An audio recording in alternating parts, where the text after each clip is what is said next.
Okay, ladies and gentlemen, hands off the keyboards, pens down. Your time is officially up.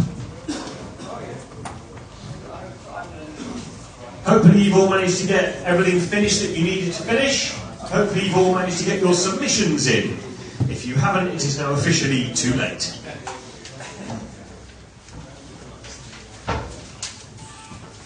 If I could ask the judges who are here at the moment to make their way forward, to assume their position on the thrones of power.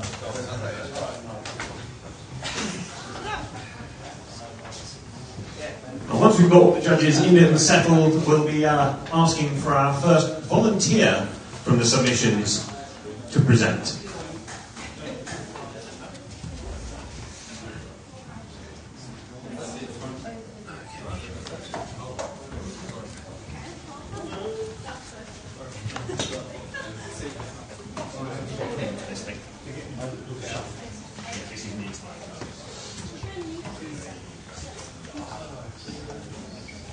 Gosh, big stuff of chairs.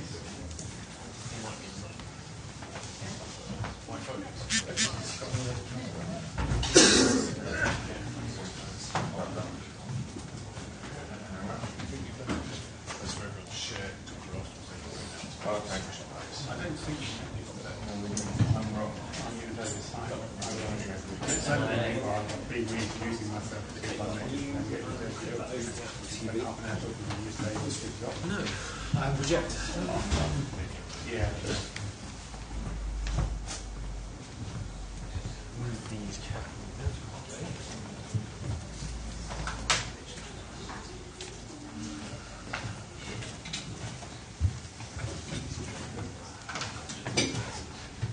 Short to judge.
My apologies, ladies and gentlemen, a little awkward. We appear to have misplaced our fourth judge. We swear we had him a moment ago. We have checked down the back of the sofa and all the usual places, so please bear with us. whilst we hopefully locate him. In the meantime, a quick reminder for those of you who have taken part in this before, and a quick explanation for those of you who have not. The presentations are strictly limited to 4 minutes. There is a countdown clock, which should be visible to both the presenters and the judges, and you will be cut off after 4 minutes, so make sure that you are under rather than over. Judges, you will then have 4 minutes exactly for Q&A. And whilst we'll be probably slightly nicer about cutting you off, we will nonetheless cut you off if you run over. Sorry. Ah, fantastic. Okay.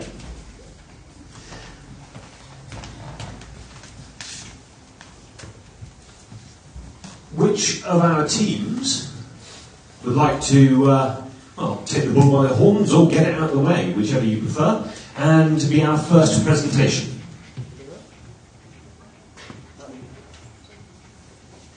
You don't volunteer, I'll choose someone. I'll do it. Yep.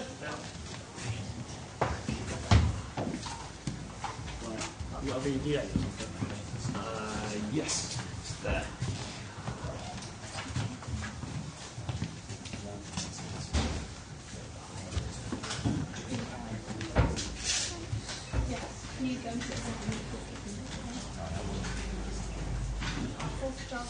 Are you manning the clock? Just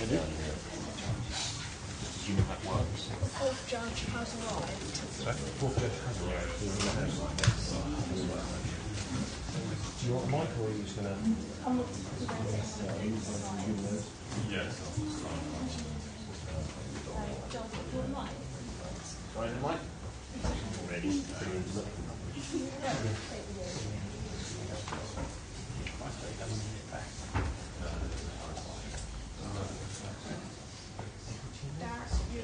Half the name. It's a gamble. Yeah. Cool. You're missing half the B.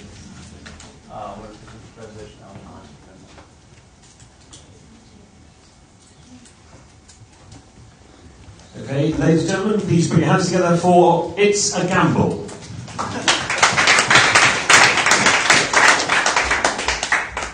Okay, we've got a couple of slides which we're going to just whiz through very quickly and then we'll just show the app actually working. So Beacon is our app, and it's a beacon application to alert and assist emergency services in finding people in distress. So the idea being that, sorry, the presentation put together by Tom and myself, so there's a lot of animation in this. So we have an online service for people who are out and about, so they may not know exactly where they are, but there's a lot of information that's held on mobile phones these days, like geolocation and sort of other sort of health-related applications. So there's your heart rate monitors and so on. And that information can actually be crucial for health services, emergency services, to know where you are and be able to sort of decide on care and get to you quickly. So if you had an accident, you're speaking to a 999 operator, they may say, have you got the application, because it can send more direct information directly to them. So here's the application that we built over the course of the weekend, and Tom is going to demonstrate this to you here. And the idea being that it's a very, very simple interface. You simply just go on, select what you want, and then you can just click the button, and then you would get a request successful up. And if by accident or someone's coming to you, you can then revoke the request if necessary. So if you're not sits on your mobile phone, and you've just done it, have you now? Yes. Okay, do you want to give the phone to the guys so they can have a quick look? I was going to say. We'd like to think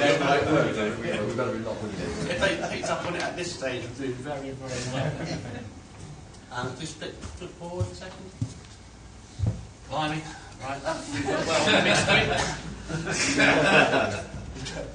and we also have. Oh, sorry, back that one. Just tap hard. Just tap that one. Just tap it. You can't get the start these days. Just tap it. So what those screens did show you was, which the judges will obviously have seen, is this is areas where you put other information in about yourselves, and a little extension would be that you can actually early on Sunday morning. That's not So we can add in information about ourselves, which you could see in here, a bit of accessibility about yourself, more emergency context. Emergency context, you'd like also to be notified, who in the event of emergency. And you can notify them either via Facebook or Twitter. Some people use those very extensively those days, so you can know. Another point is that there is a first responders program. So you could have a little tick box to say that also send an alert to people who want the first responders information, and then they would get potentially get a alert from their app and potentially get to you quicker. So the operator would see, switch back to the other screen, that's a website, press website, drag it.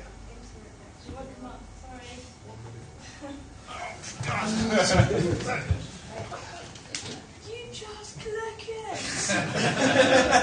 You'll be in trouble when you get out. Yeah. You can get away with this now. Don't think you can, to be fair. You need to train your operator. 43 seconds. So, operator sits there. You've got a website they can see. You've got a Google Maps API, refreshes every 10-15 seconds or so, and you can see the one that Tom sent through somewhere 9-9, I think they came. 10-10, that one. Yeah. And you requested the Coast Guard. Because the Coast Guard ordering is obviously not great in this point. That's all right, that was me. It's there.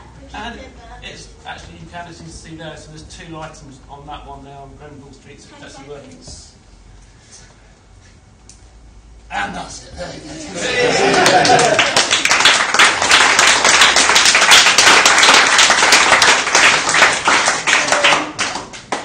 go. Okay, judges, you now have the same format for a bit of Q&A. I know it's not live at the moment, but how are you planning to send the messages to the emergency services? It's an online service, so we envisage that an operator would actually have access to the screen up. So if someone's speaking through a 999 call, they could actually either ask, have you got the app on their phone to get more information, the GPS items or the health information, or else if there's a dashboard style screen up on the 999 operated areas, so to start flashing up someone. And we've included the phone number that's coming through, so they can actually call the person who's made the request back and say, hi, we'll see this, is everything alright? What about, when you get the first responders, people within the nearby area, do the emergency services know that there's other people going? Yeah, so I think skills or something we would probably want to sort of link in that a first responder could, I think it was probably serious enough when emergency services do call a first responder. If they can get there first, the emergency service will still be coming. So you might want to have the first responders also say, got it, I'm going, and link it through that way. But then the emergency service, that doesn't mean they can put their feet up. It means there might be there's someone who could quicker. So you want to link them all together. And another item we're thinking of doing is that when you send a request back to the phone to say it's been acknowledged, someone's en route, and then you can use the GPS to sort of try and draw them together so they can sort of see. So the ambulance guy has got his phone on it, and it's showing where the other guy is, where he's going to. The person he's going to could also see the ambulance coming to them. Essentially as well. Yes, and comfort. You talked about adding other data obvious things like drug allergies that you may have, or I'm a diabetic, or so that'll be on the things screen that's useful for an ambulance crew to know when they turn up. Exactly. Date of birth, blood type. You're actually hypo rather than drunk. Yes. Date of birth, blood types, that sort of thing. So, anything that's useful, we can extend the form out to be submitted back through to the request, and you could maybe enrich this with more information about what the individual and the person. Have you thought about working it the other way around? So if you were looking for somebody, say for instance your son, and pinging back to try and find out where he was. So find my iPhones for. Well, it would be nice to build it into the whole lot. Yes, it would. Yes, and I suppose that is something you could do, although there might be privacy data issues about if broadcasting all the time. I think it want to be initiated by the individual. Right. Maybe. what about a lot of emergency service call-outs, false alarm stuff? I know you had to sort of cancel I'm okay, but what about sort of triple clicks to make sure it's not accidental? Yeah, so we thought about building that in just as time constraints over the course of the year. So we actually have to maybe press it 3 times or something to actually send it. But I think if you were in distress, you just wanted to get it done really quickly, and then the operator would cancel it at their end if they find out it's not quite right.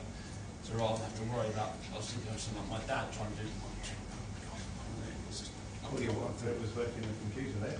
Yeah, well, that's Windows rather.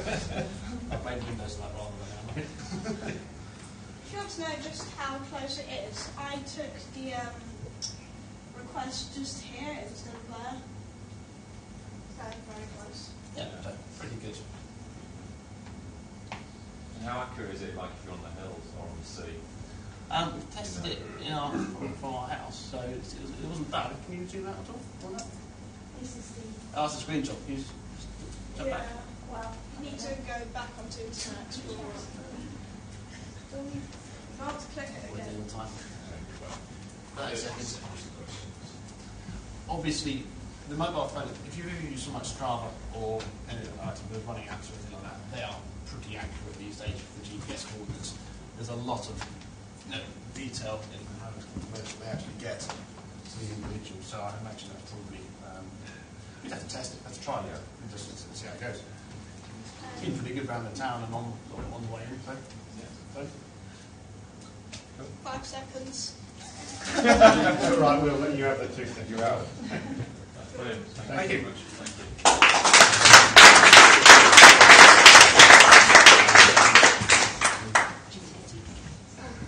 Okay, thank you very much. Do we have our next team, please? Don't be shy. Okay, you present off maths. Yeah.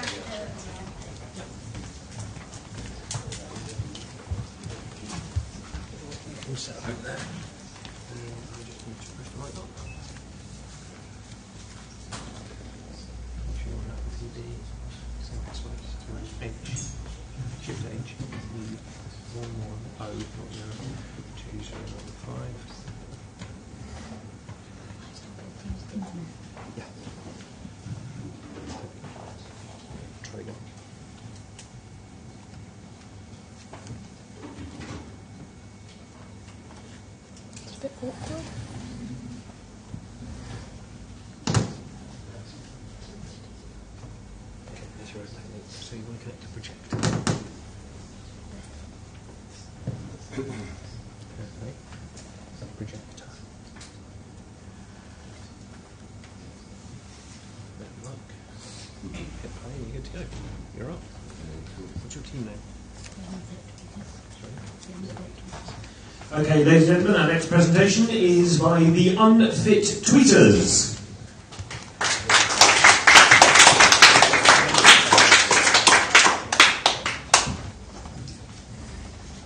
The HVP is that unfit people are unmotivated to get fit. These people are not habit warriors. How were we inspired? We were inspired by Jeff Kenny Colgan. He lost a lot of weight by tweeting every time he went to the gym. He said this motivated him to get fit. This is called fit social motivation. We created our app using HTML, CSS, JavaScript, Bootstrap, Twitter APIs, Google spreadsheets, Google APIs, and IF. Our app is a web application. It's a web app. Time for a demo.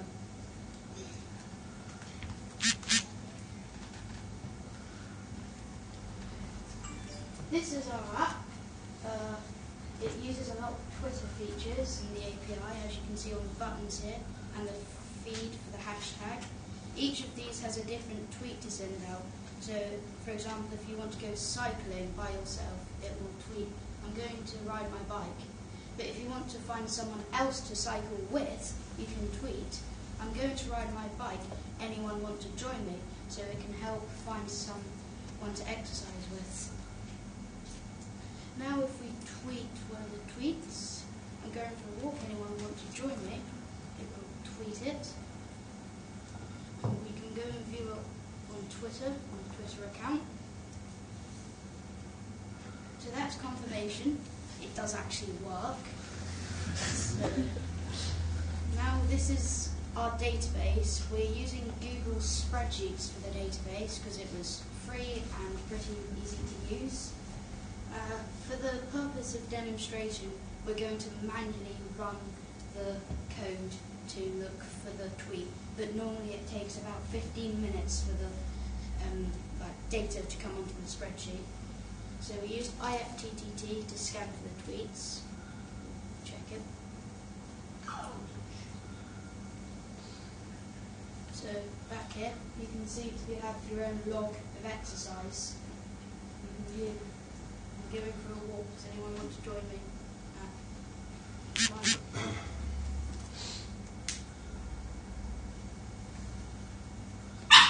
Just one last thing.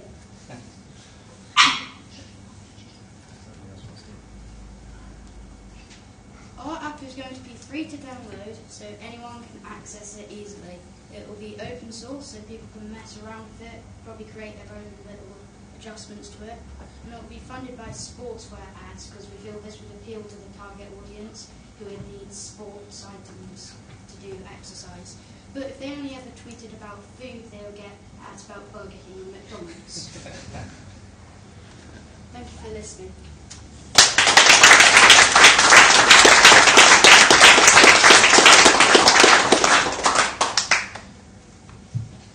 Judges, over to you. Yep, that was excellent, thank you. What were the most difficult bits about building it up? It was probably formatting the page. All the things were in the wrong place at all the wrong time, getting them all to look usable.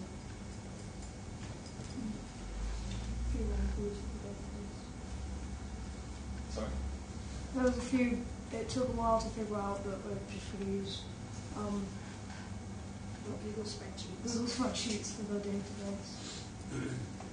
Any other questions? When someone wants, so you say you want to go cycling with someone, how do they respond back to the person who did the initial tweet?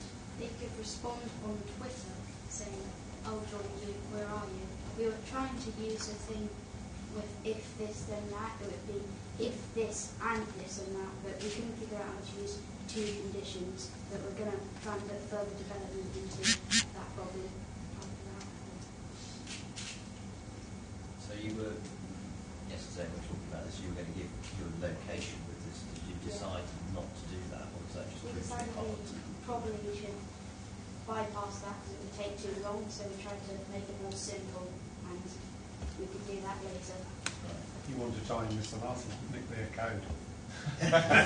I'll tell you where you are.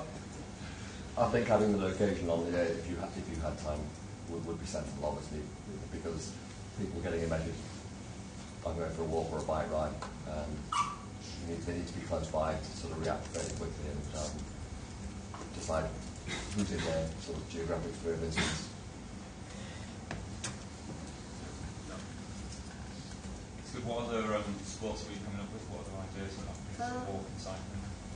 We'd probably add more, but we've tried to keep it simple with few. We had basically every single one except the food one has to do it with other people. We had running, cycling, the gym, which was hard to find an icon for that someone would recognise, swimming, walking, and going to eat food. And what does the tweet when you're going to eat food actually say? I'm lazy.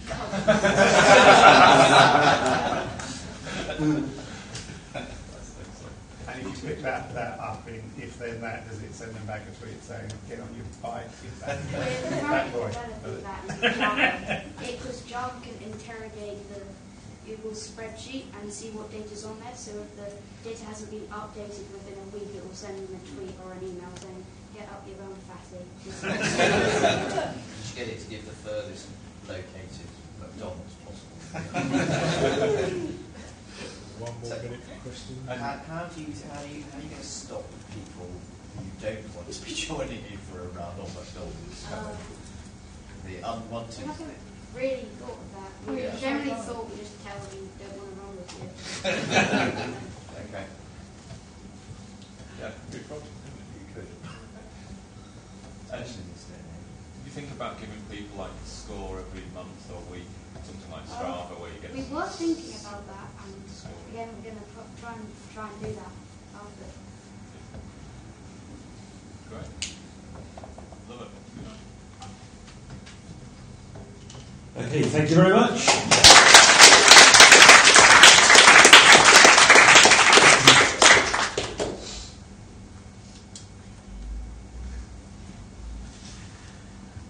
Okay, who wants to be up next?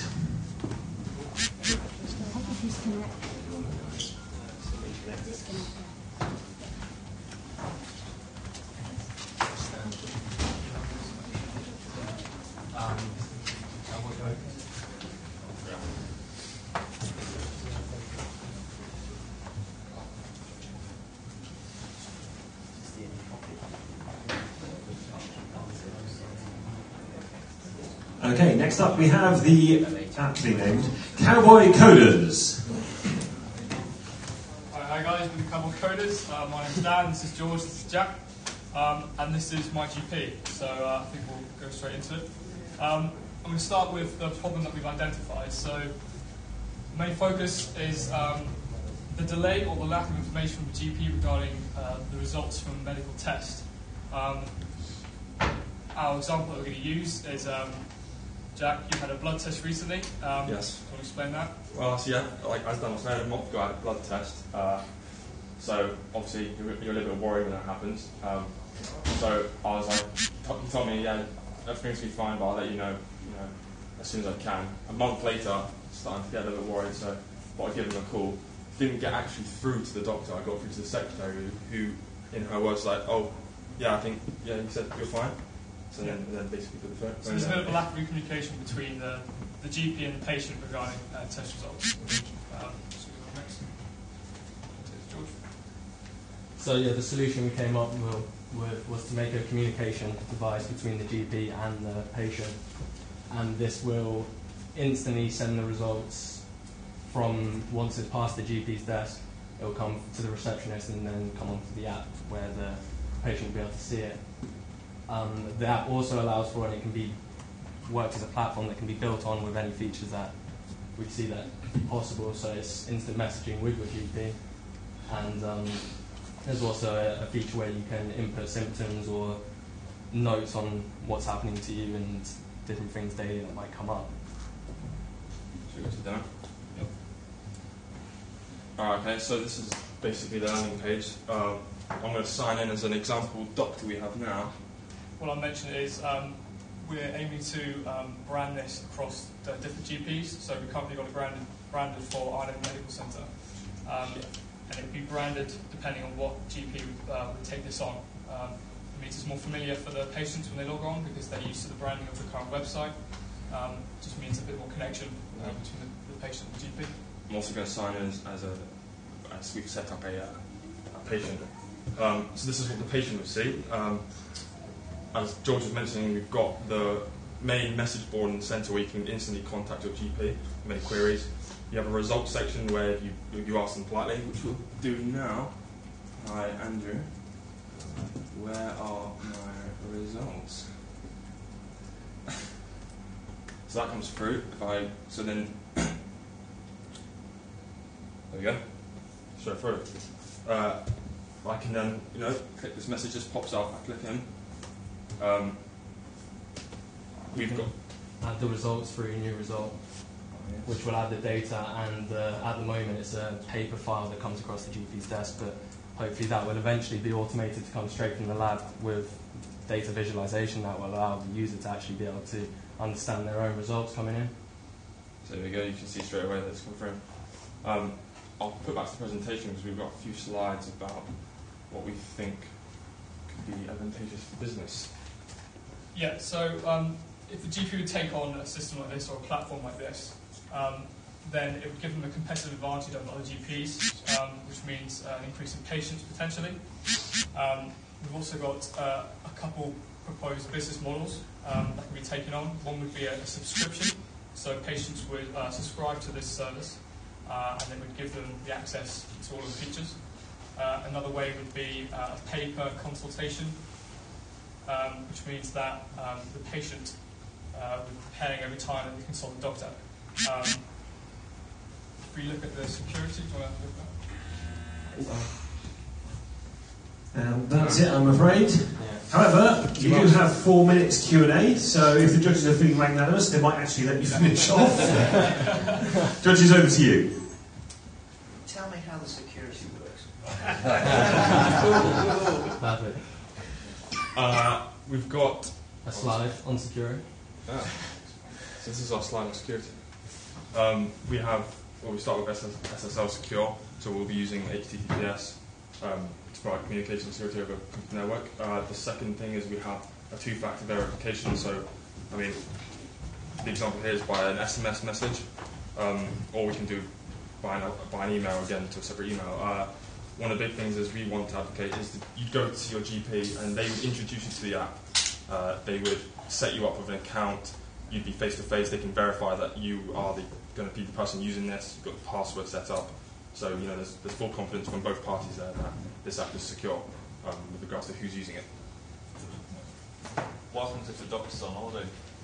So we're looking into that, and it will basically each GP, as it stands at the moment, each GP will have a protocol for when they're away, whether or not they get referred on to someone that they, you know. It could be a second alternative GP or even a senior member of the staff. Yeah, so out of hours, when the GP is unavailable, it could potentially be handed over to a senior nurse, for example. So they'll have access to this platform. And the app will let you know that you're talking to someone else, not your GP, because it's... How do you manage with the hypochondriac who's constantly messaging? Well, one way of doing that, if you had the paper consultation model,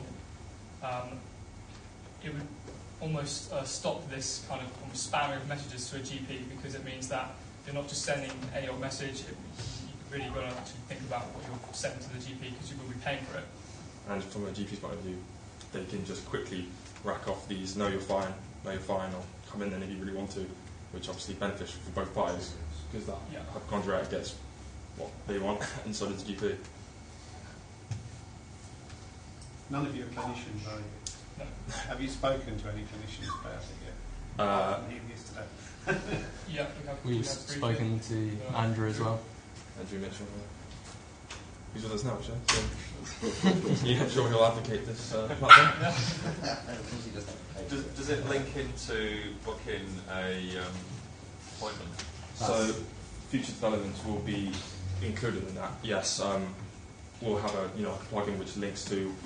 The idea would be to migrate most of these platforms to this app, so you can the GPs and clinicians would use this app as a booking service, as an appointment service as well, so they could find it straight from here. But the first thing is to link it to their current one. I think the idea is to start with small steps and then gradually build things in when people are comfortable with the platform, and you'll kind of build on features from the basis. Yeah, so we started small and we've really focused on the uploading of results after a medical test. So here, most GPs, I think nearly all of them use ENIS. How would you attach yourself to that system? Well, it can be used hand in hand as the front dashboard. I know they've got their patient access as well, which is looking to come over here, if I understand correctly. Not currently. But what we're looking to is we want to bring the data that the patients get, or the doctors take. We want to give that back to the patients. So what we'll do is we'll implement a system so the results page will come straight from the machines. You can interpret it so the patients can actually understand it, and have a user-friendly interface of your records that come up. So we think that as an advantage of the EMIS one currently. Okay. What about the potential? Thank you very much to the Cowboy Coders. There is actually quite a lot happening on APIs. I've tweeted a link to where you'll find some information about the APIs that we're getting on. Yeah, great, thanks a lot. Which will help you do what you're trying to do. Perfect. Cheers. Thank you. Well,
about this. We've got our first dreaded pinwheel of doom, and there we go.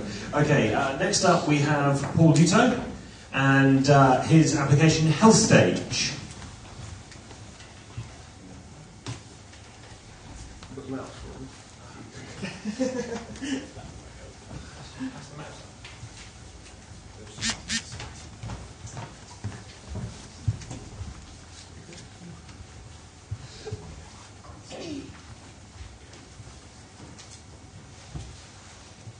We're going? So, I came up with the concept, and it started on Friday night with one of these, and this is a PCB. And the idea is we take low-cost sensors, we mix it with the Internet of Things, and we create health dashboards. What you see there is an air quality sensor. It's actually running in that room there with live data going to the Internet. The other features, if we go on some of the features of the system, we can have dashboards. It's obviously health focused, but we can change any of the sensors. So at the moment it's an air quality sensor. You could have water. In the next iteration of the project, there is an e-health sensor made, which is about 100 quid and 400 quid for the kit. So then you could integrate that, and then you could have the messages going to GPs into any health system, anything you like. In theory, because it's a messaging system, you could take any of the other guys here, like the guys with the help me find me, and jump the messages into there.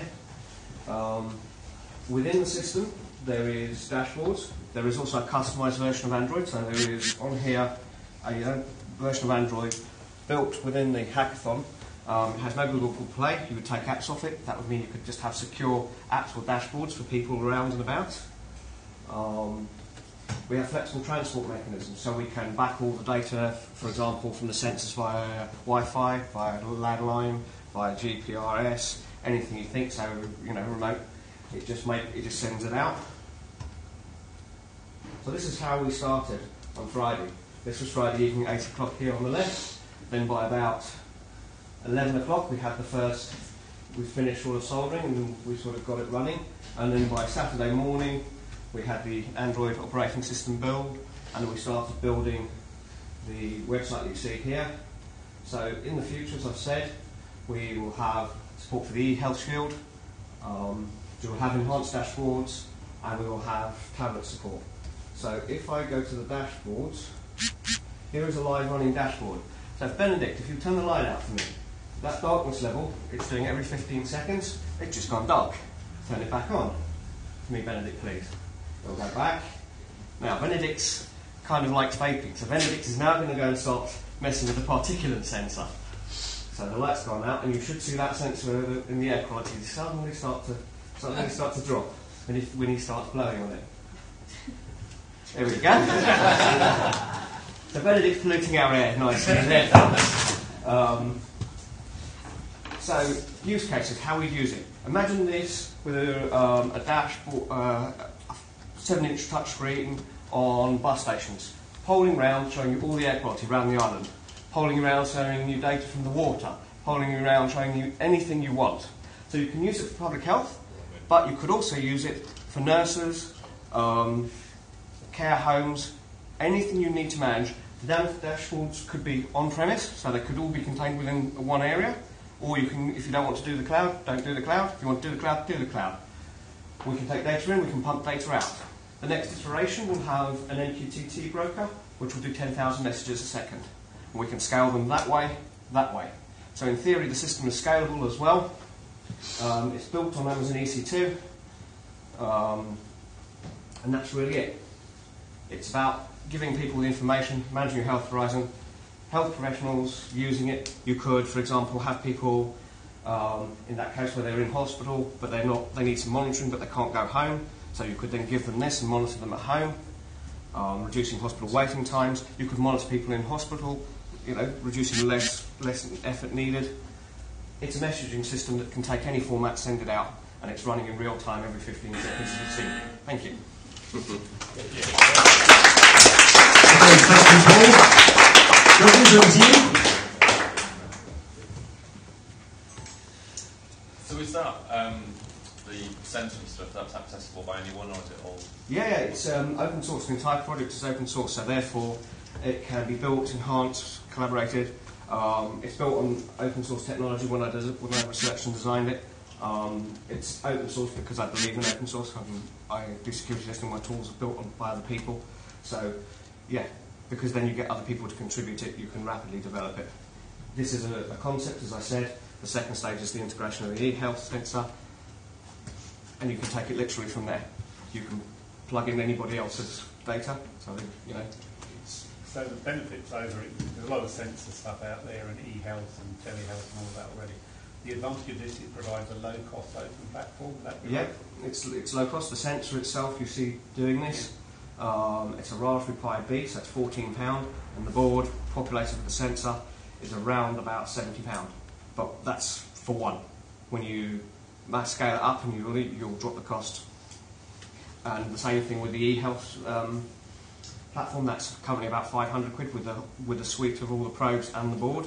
So if you go into the long term and go, I'd like 10,000 please, I don't think you're paying £500.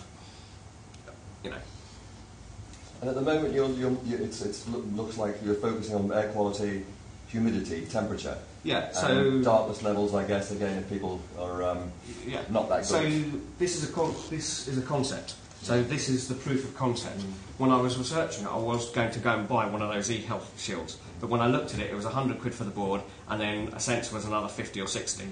Whereas I wanted to prove the concept, and I can do that for £70. So that's why there's a second stage. Right.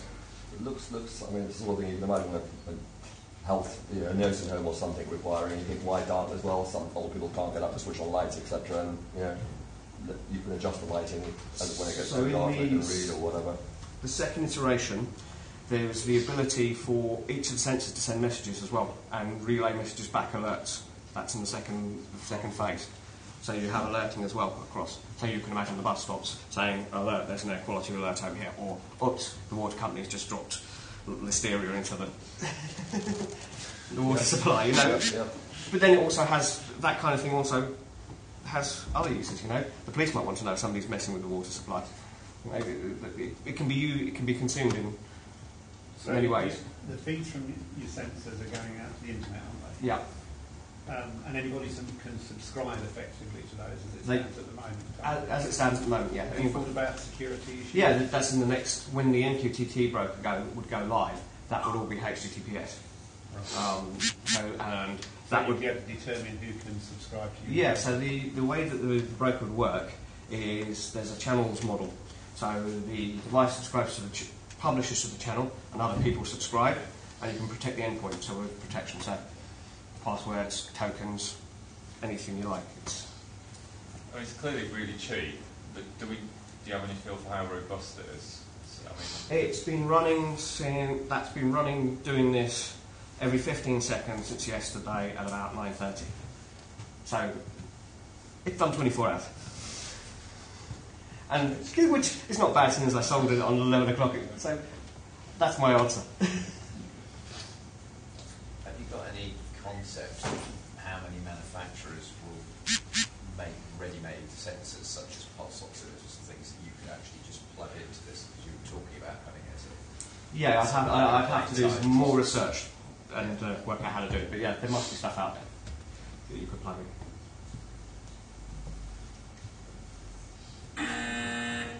Thank you.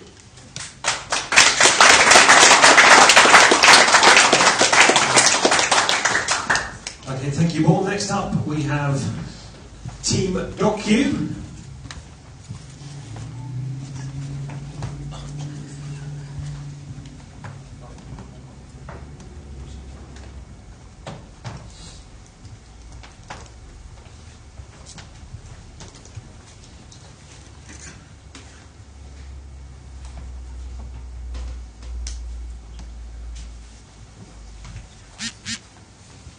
Morning guys, we're Team DocU, my name's Sandy. We work together with Ollie here and Rob to set up our concept of DocU, which is basically trying to eliminate waiting times at the doctor's surgery. Okay, so to contextualise this, I'm going to use Sandy. So Sandy, you're expecting a baby. Yes. And how many appointments have you had over the past 6 months? about 5 or 6. Okay. How much time do you think you've had to wait on average? Usually end up waiting 20, 30 minutes a time. Okay, so that's about 2 hours that you've had to wait. Yes. Why do you think you have? Usually the wait's probably just a build-up of appointments. Not every appointment will last a standard 10 minutes. These things just drag on, or you might have emergency appointments which push time back.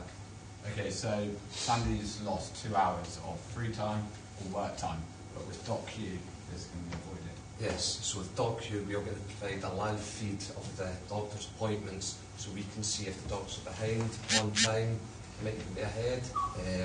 We'll be able to monitor that in a live feed from the last appointment that they had. And on top of that as well, it will empower the doctors to actually push back appointments. So they'll be able to have us just on the app, they can go appointments are late and push back people, so they won't show up and the doctor won't have, well, the frustration, embarrassment of saying, we're really sorry we were late, and it wasn't anyone's fault as such. So DocQ, we've got a URL on the left here, and with the judges you'll all have a set PIN. So if you've got your laptops or phones, you can get onto the site that way as we talk through the process. So it needs to be run from the doctor's surgery because of data security basically. So the doctors will have a phone number for the patient and they will allocate a set PIN that can only be used from that device. After that, the patient will have the PIN, they'll download the app, and they'll be able to then get onto the app and put through their own username and password to then get onto the live feed. The live feed itself will have a list of appointments so you can actually see how many people are in front of you. It won't give you any information about those people, it will just say how many people are there, and it will tell you if the doctor's on time or how late they were from the taking in time of the last patient. From that, you should then be able to save time of patient waiting, or at the same time the doctor knowing when patients going to be arriving, if they're going to be waiting. On top of that, we've built in a cancellation button as well. So therefore the doctors might have a lot of people that don't show basically, and it wastes their time. So with the cancellation button, we can the patient can cancel and the doctor will know they're not going to be in today. They can move other appointments forward. And also then, well, patients show up, ideally. When we're going through this process, we saw there was a management system EMIS in place, which already has the database information there. People can book online beforehand and do all these things, but what it doesn't have is this live feed, the information actually for the patients to use. We believe there's a bigger market for this just outside Channel Islands. It's 35% of UK GPs use EMIS as well. And this actually could be scaled beyond even doctors' practices. It could be hospitals, dentists, could use it in hairdressers as well if you wanted. It could be scaled through that. So we believe DocQ is just what the doctor ordered. Any questions? Okay. From a doctor's perspective, having a lot of patients wasting their time in the waiting room so that they're immediately available to be seen is efficient in terms of the doctor's usage of their time. How do you think they'll react to something like this? I think they can embrace it. So if they work with the system, they can get better efficiencies. So it's not really kind of saying that they're doing a bad job, it just means that they can do a better job. I would have said just the patients will still be on time. They have a live feed. The patient's advice would still be show up 10 minutes before you're due. It just means that you can see when you are due. Basically, it gives you more accurate information that way. I think it sounds like a great idea, and you've got it there with aeroplanes and flights and all sorts of things at the moment that people use regularly. To know people and things. Your point about, I think people, you've got to say, like with the check-in, you've got to be there 15 minutes before, and then your appointment gets cancelled and given to someone else because you don't want people arriving last minute and more delays building as a result. But and does this do like prompts or? Yes. You could have booked your appointment say 2 weeks ago and forgot about it, and that's probably what leads to people not showing up. So you get a prompt on the day you have a doctor's appointment today. And then when you go on, it will have, like, obviously time scale, on time, how many appointments beforehand, and then you'll get another prompt 1 hour before you're due as well. And and then it's up to the patient to monitor that. John, how do you think you're going to develop this in the future for chapter HackJsy? What other things might you put in this? Yeah. Might be for the doctor's side of things. Yeah, we had to think about, because initially it was the concept of, from our side, we were like, well, we don't want to wait, but then the doctor can get like 18-1 push back people because of, well, emergencies, things come in, so they can actually use this to send out notifications, we're late or we're not going to be able to see you today. And one other point was that when you get the cancellations in a day, we were thinking to expand it after this. There'd be a list of people that say, we want an appointment sooner. If there's a cancellation, let me know. So then if there's cancellations and time comes up during the day, these people get a notification of appointment X is available and they could click on and say, I'll take that. Do you think about linking payments through this? So when you do your co-payment, and also like, if you cancel it last minute, you should be getting charged. Yeah. I don't have it. Yeah. I can't speak to all the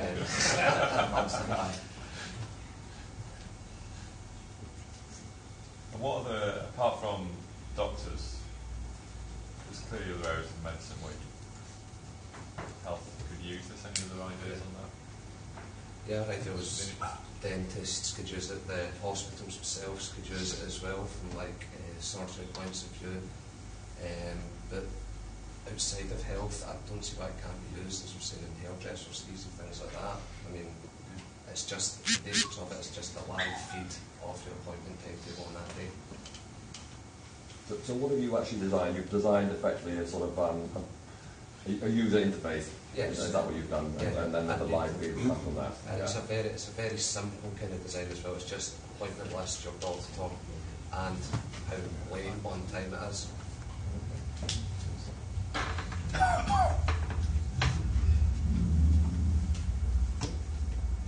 Any other questions? No. Thank you. Thank you very much.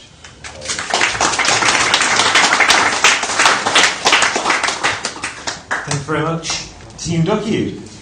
Okay, who wants to go next? HDMI? No, we haven't got it. Yeah. No.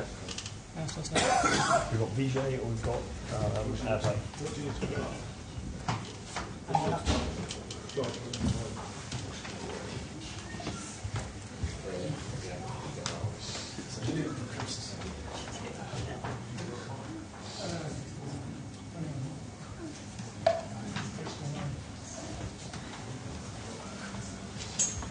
Maybe there's someone else wants to use HDMI. Yeah.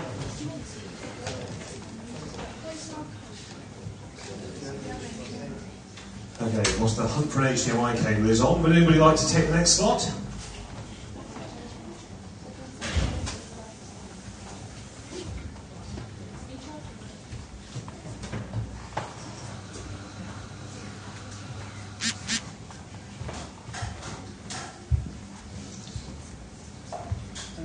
Okay, so up next is Benedict Lewis.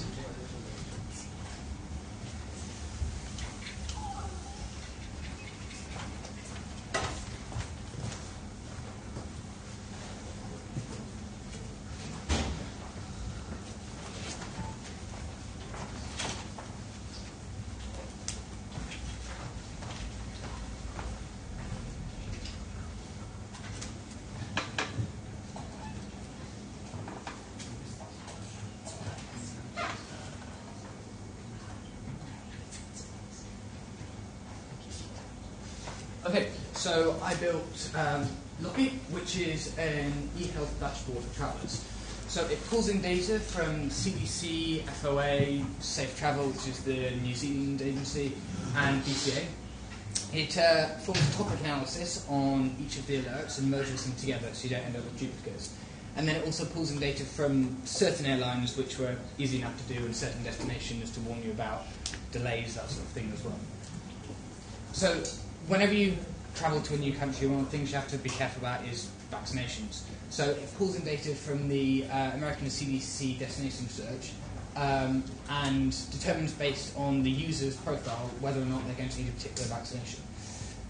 Any vaccinations for a country which haven't been seen before, they'll show up a warning, and as the holiday gets closer and closer, it'll remind you again, unless you hit don't remind me again. And then it'll keep doing that until you confirm that you have received the vaccination you require. So one of the other things you want to be careful about is travel risk, especially when you're going to certain countries.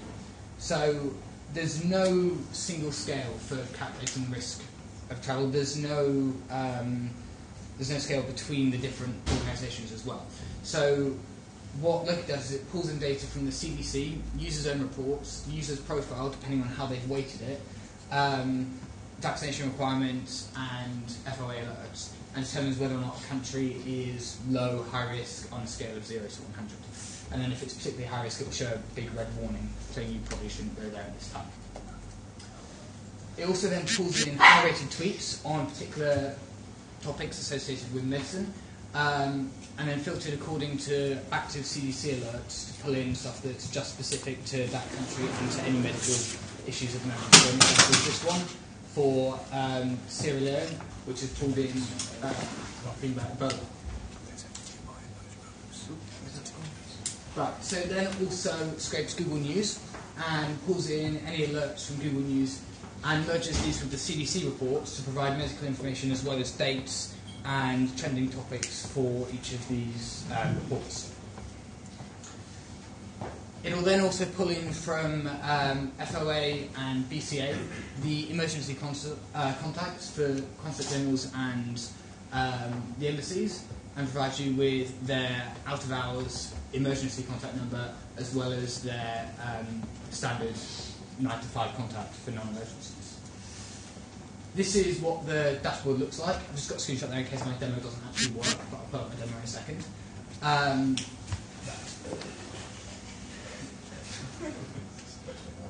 Based on last time, yeah, well, my demo didn't work. Learn from that. Does anyone have a particular country they want to look at? Costa Rica. Cool.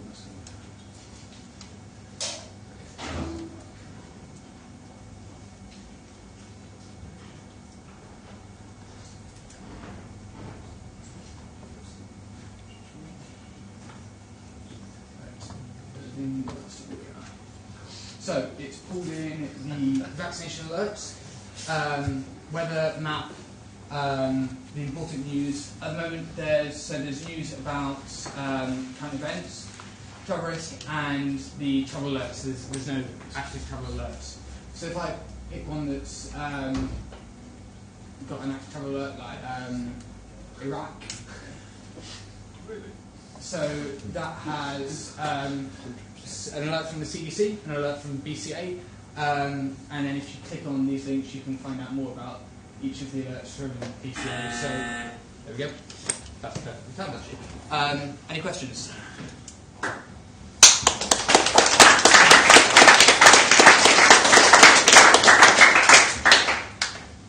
mean, things like Foreign Office information stuff is sort of reliable, but the tweets could be quite spurious. How do you? So the tweets, when it pulls in the tweets, it weights them according to the user's preferences of what they care about. So the user can say whether or not they want a particular number of retweets, a particular number of favourites, whether they want it to only come from Twitter accounts with the verified badge, whether or not they want to come from the official medical Twitter accounts of the top 7 agencies, I think it is, that I found the Twitter accounts for. So you can choose whether or not you want data from everyone, high-ranked data, or data from just official sources. Well, what do you think the legal ramifications are of providing a website where people are taking health advice, and if you happen to be wrong, say you're people are looking to go to Costa Rica and the chikungunya outbreak was said to be over, and that website that provided your data was out of date, you got there and there was a problem, somebody got ill. So the data is scraped when the user first looks at the country and then is updated on a daily basis. This is all pulled in from the official websites. While we take the tweets from general population by default, all of the data comes from official sources. So anything that's not out of date there, it's more, you've got a bigger problem than my website if the CDC has incorrect data as well. Yeah, I'm just sort of trying to work out how you don't take responsibility for that data as it's on your website.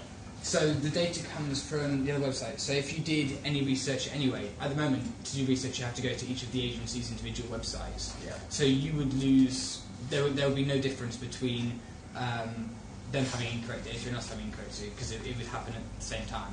You just have one of those agree sections. Yeah, it's just a disclaimer that says, yeah, don't take official advice from this. Yeah. Anything? In your, it sort of says take maybe hepatitis A or something like that. Do you give any more information on that? Does it allow you to drill down sort of on So the more information button will take you to the CDC page for that destination and down to the vaccination section. So where it says you will probably require and you may require, the CDC categorises their vaccinations by all people require, some people require, and most people require. So it pulls in that data and categorises it depending on whether or not the user fits the profile of what most people require is, according to what vaccinations they've set in their profile that they've already had. And do you record that? So let's say we get a jab this year, but 5 years' time we go to Zimbabwe or something. So yeah. So when you mark for a holiday that you've had all of the required vaccinations, it will remember that and add those vaccinations to your profile. At the moment, it doesn't check whether or not a vaccination has to be renewed every X number of years, because I couldn't find a good data source for that. So that would have to be something that's set manually. When you add it, you just have to say, remind me in 2 years to get this again. So on that line as well, are you going to set it up so that you sort of enter your family? Because travelling as an individual is one thing, but travelling groups. So that's definitely an area for future development. So you could have in your profile at the moment, you sign in and it just lists your holidays and sort of your plans, but you could then add people to your family and then see an overview for everyone as well. You're obviously you're going to have to maintain all this data, except there's going to be a cost to that, and you're going to recover that through advertising or? Yeah. So it would be software as a service. So you would pay a subscription fee. Depending on the number of holidays that you research, there'll be a free plan and then depending on the number, more advanced plans.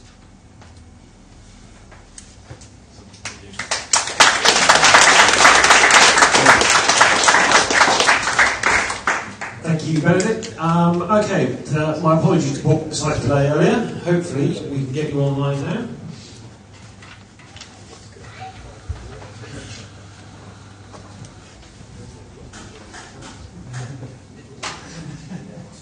Sorry?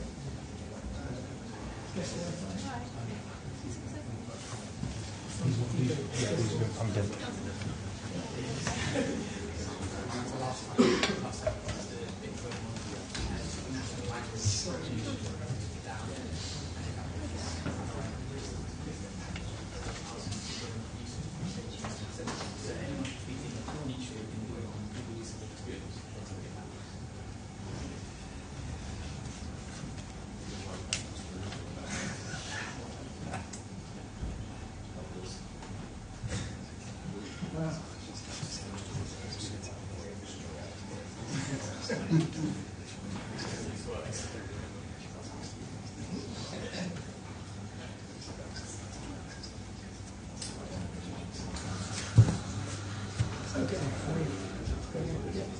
Okay, so my name's Paul Blanquet. I'm doing this alone, and this is a bit of an experiment.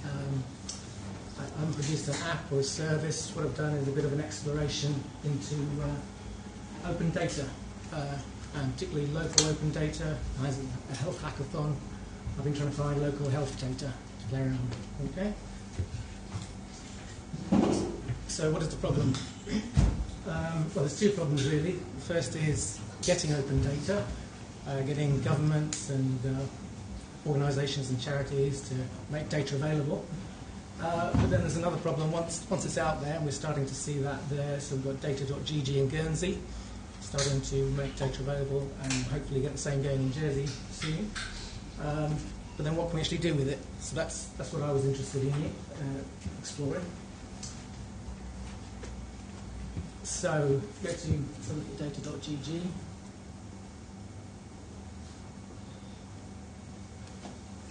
So you can go to data.gg and look at a few graphs, and then you can download some data sets, but what do you do with it beyond that? So you can load it into an Excel spreadsheet and start playing with pivot tables, but that's not going to get you very far. What else can you do? So I've been looking at a tool called Jupyter, which is a web-based scientific notebook, and it allows you to load data sets, execute code, use Python and R in these documents. It's got advanced plotting and graphing capabilities, and you've got text and images and mathematical formulas. Yep. So this is a good environment for exploring data. And just very quickly, where it came from, it started out as a Python shell, an interactive Python shell that kind of grew features and evolved into this web-based notebook. And it's now been decoupled from IPython. And it's got a lot of funding, $6 million funding in the US. And Microsoft have started hosting it in their Azure machine learning platform. So it's not a hobby project. What does it actually do? Let's have a look. So this is running a server locally. It's presenting a file system. So we've got a folder here, Health Hackathon. And in here I've got a bunch of notebooks I've been playing around with. Let's just open one of these up. So this is some data from data.gg. And what you've got here, you've got different cells. This is a text cell. And these are all editable, so this is editable in Markdown. And this is a code cell. So you see that this is actually executable code. So I can actually go in there. This is just a bit of Python. This is actually going onto the internet, fetching that URL, which is a data set from data.gg, and then it's just printing out the contents. So I can run that live. That's gone to fetch the data set, and it's printing out what it's got. And then there's various other things we can do. We're loading that data into what's called a data frame, which is a bit like a cross between a spreadsheet and a database table. It gives you facilities of both. And of course, from there you start to get you get all the plotting facilities. So you can start looking at the different columns. I'm doing some calculations here, so I'm working out percentages of various columns relative to other columns. You can plot those. So you can very quickly get visualizations up. Oh, I'm running out of time. But yeah, that's what I've been doing.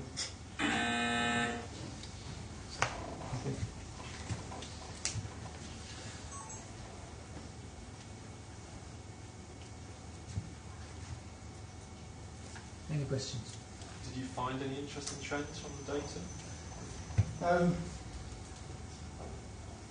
So my Noddy analysis is looking at data here.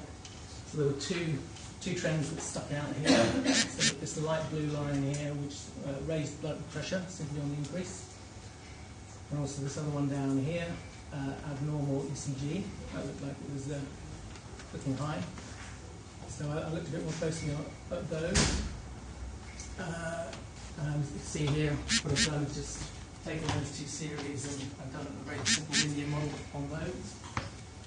And the shaded areas give you confidence interval of the model to the sample set. But of course these are very tiny samples, you can't really draw any valid conclusions, but you can see if you have more data that you can actually do useful things here. So are you sort of proposing that your added value to this is to ask people like me, who's a clinician, what sort of data we would like to analyse, because most of us don't have time to do all the codey bits, and provide a sort of site where there are recipes up and running that will allow us to extract the data from our local sources in a graphical way like that. So it's not really, it's about getting the data out to people to be able to collaborate on it. Because these notebooks are code, we can make them available openly as code, people can work on them. share code, and they can be treated as, if there are problems in the analysis, they can be treated as bugs in the code essentially. Versions of analyses can be released. So the idea is that making it open data analysis a process. Does that make sense?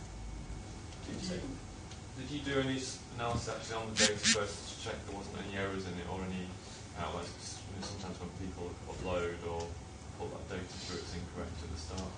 Did you do any filtering to check? I haven't, but that part of the problem is the data that's available is already highly summarized. Okay, so we've got very few sample points. There's very little historical data, and it's already highly summarized.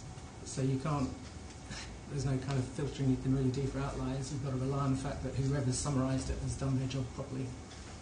So if we can get proper data in, the raw data in, then it becomes feasible to start looking for outliers and things like that. So in terms of who you think might use this, I mean, governments might use it, or state departments might use it, or are you thinking that it could be outside people using it to sort of check that the states are doing what they should be doing? Is it more to let the public sort of monitor what's going on with the state and that they're doing the right things and picking up the right trends?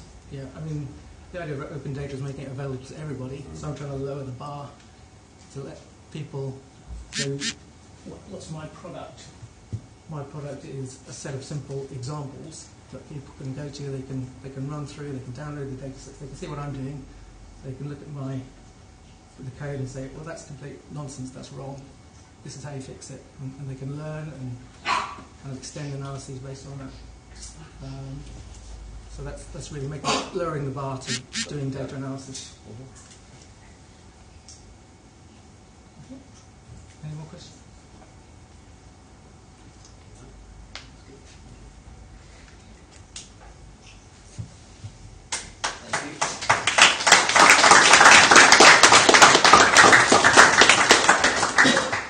Thank you very much, Paul. And I think we're on to our last presentation.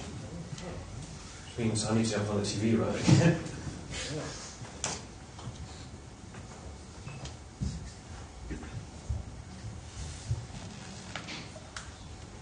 Make sure the sound is up.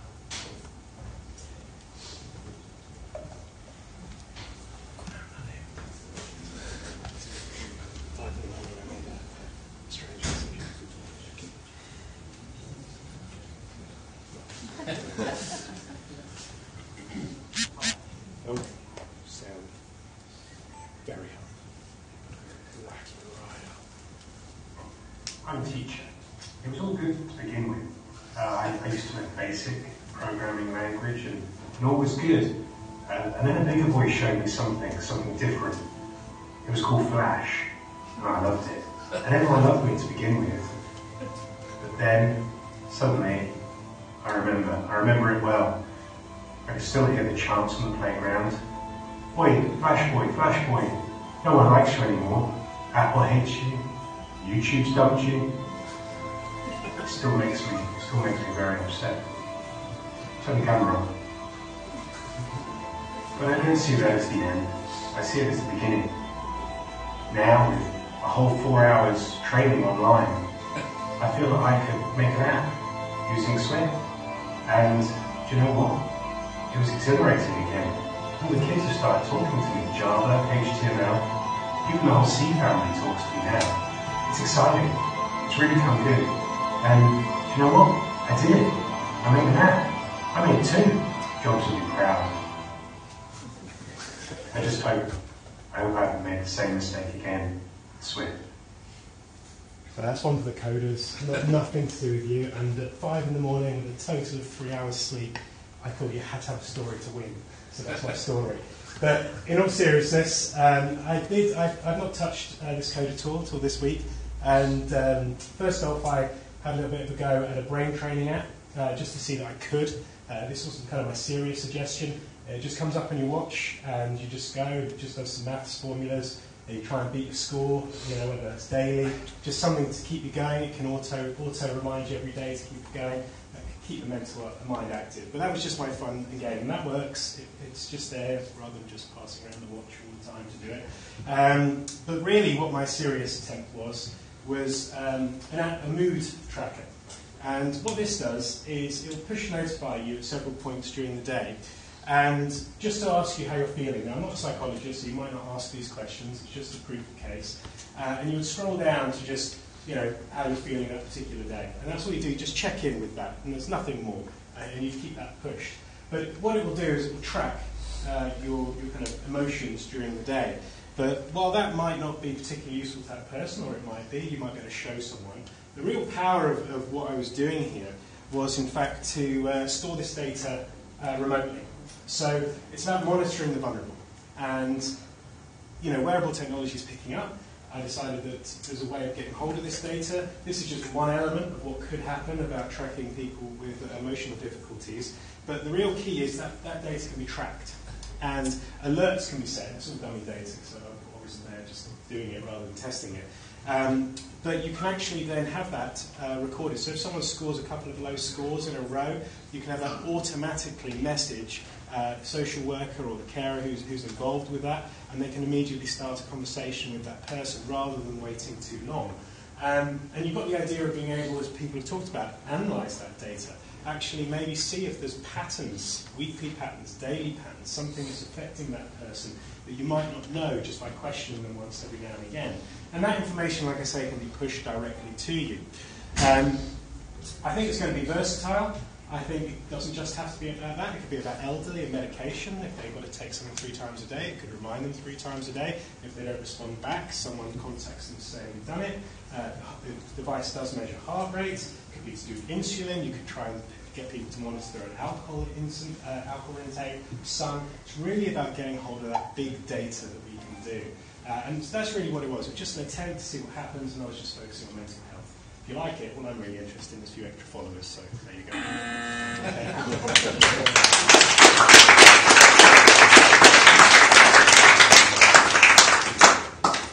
So questions? So have you followed any of the MIT Media Lab stuff? No, I'm a teacher. You should. Because they've done a lot of this kind of thing. If you're interested in how... Yeah, it was good. So I think sometimes with the phone, things like that, sometimes it's that extra step, and as people know, it's the minimum number of steps more likely to get that engagement. And I'm guilted into closing the rings on my watch, and I've been losing a bit of weight from it, and I just thought that'd be an easier way to get that immediate feedback. And your mental health thing actually is quite interesting, because there are indicators in the doctor's assessment of depression where actually one of the people with primary depression tend to get more miserable in the mornings, and it tends to wear off in the day. So, it's a relatively simple thing to measure, and it would certainly help. Hopefully. Yeah. There we go. Question there. It's too good. Alrighty. No more? I think all good. It's very self-explanatory. Yeah, I know. That's what it says on the tin. Thanks very much. Thank you.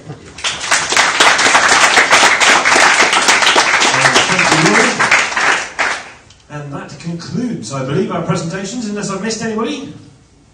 Just speak now or forever hold your... Yes. Okay.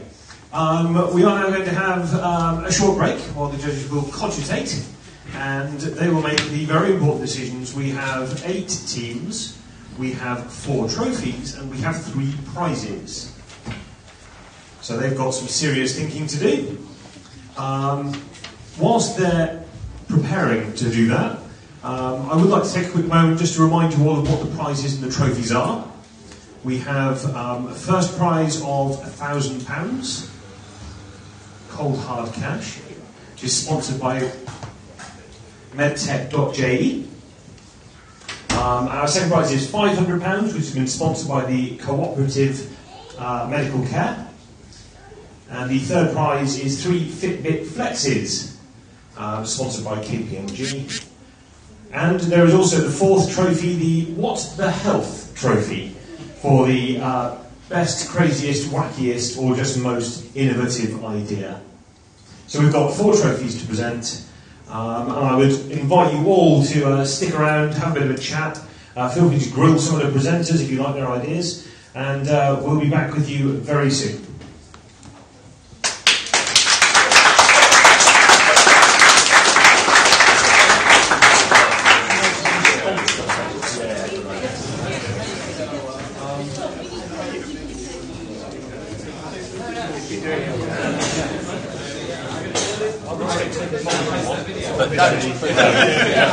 At the same time, I definitely don't want to rush, so...